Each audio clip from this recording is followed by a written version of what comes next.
So right now we're looking at this compendium here, the ultimate connection with God. When Rabbi Mimran uses the word, what he thinks the general category called meditation, he means Diveikus, clinging to that aspect within ourselves that we can to find it, to be able to cling to it because there's an everlasting part to ourselves, and that is a basic part of our happiness as well. Now he's building a case here, like any scholar wants to make a point. It's not exactly that everything that Rabbi Memran says, and he said this yesterday, is new, like he made it up, but that he has an approach which could be tremendously helpful for the future.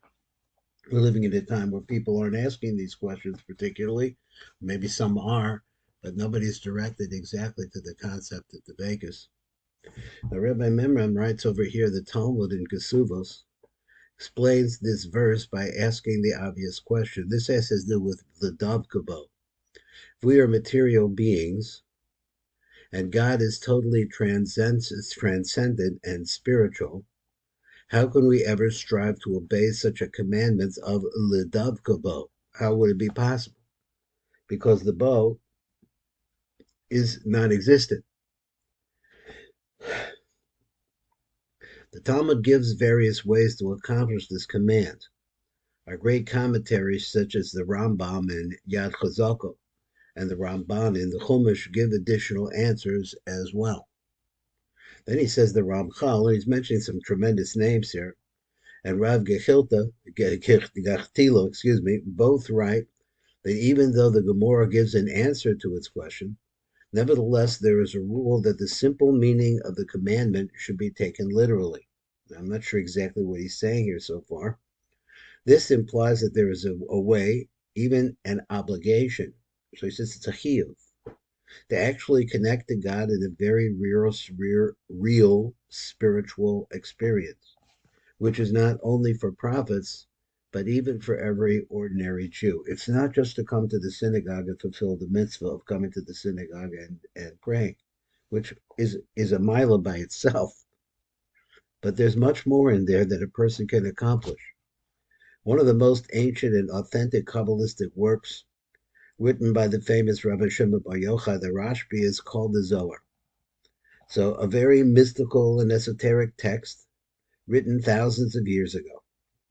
He gives us a very systematic and practical method of how to put into practice this commandment in every sense of the word. Our great sages have taught us that there are 4 levels of understanding the Torah. These levels are called Pshat, the basic, simple meaning of what the Torah says. Remez, he says, Remez is a level that hints to a deeper idea.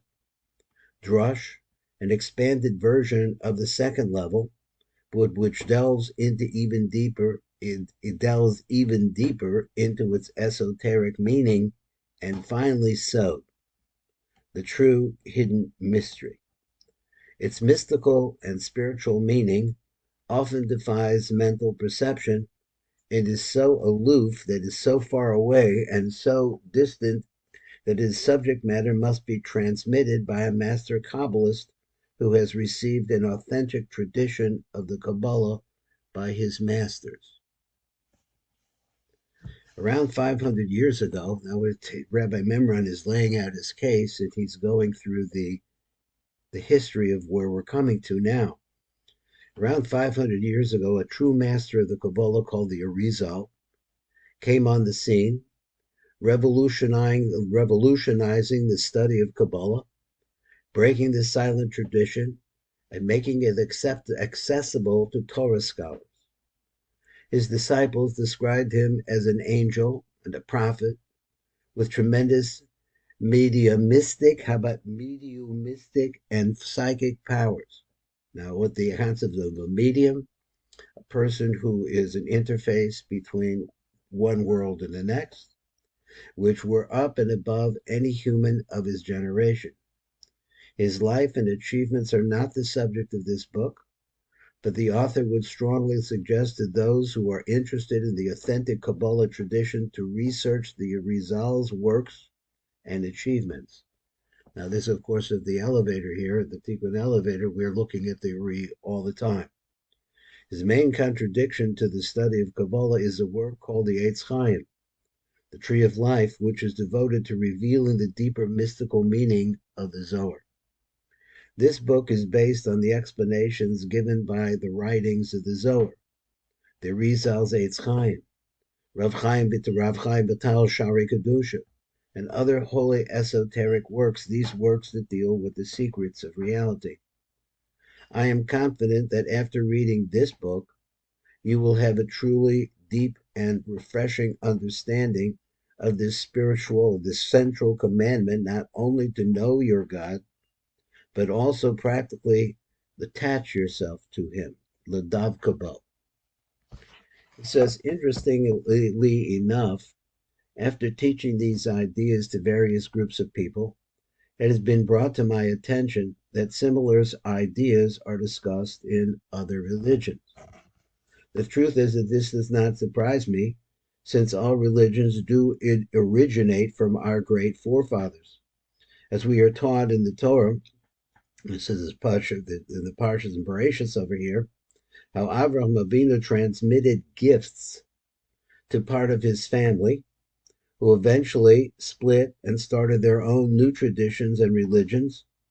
We are also taught that these gifts were some of the most powerful esoteric secrets of the creation of the world itself, as Gemara and Sanhedrin.